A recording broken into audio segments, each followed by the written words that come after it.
So hey guys, punta kami ng San Jose Night Market.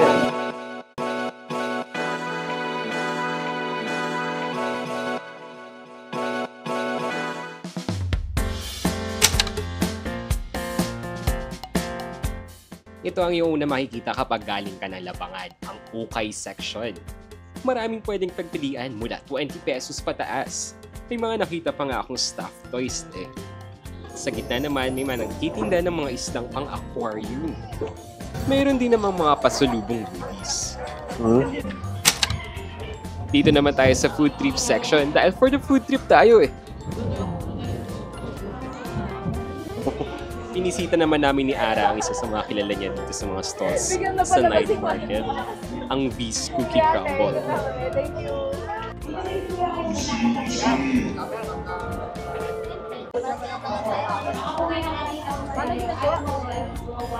Ginaganon? Ito ang aming unang tinikman. Ako ay kumuha ng calamares at chicken skin naman ng kay Ara. Kumuha rin kami parehas ng kwek-kwek or some should say neon waffles.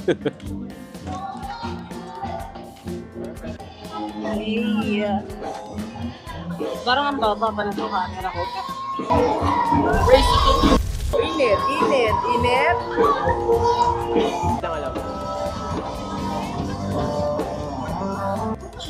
Para maging slushy. Trinay din namin itong bago sa paningin na slushy. Refreshing talaga ang lamig niya. Kumuha ko ng royal at lemon naman ang kaya.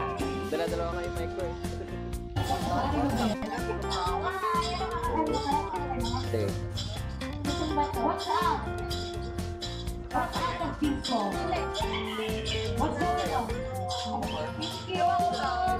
Small or big? Bumili rin kami ng Graham bars. Meron silang small na 35 pesos at big na 45 pesos. Ako po ito. Ikaw ay cookies and cream. Pinakita ako ganito sa Manila eh. May nag-aaway sa TikTok. Kasi wala daw silang makitang lagayan na sasakto doon sa mga pieces ng Graham. Na? Ng Graham.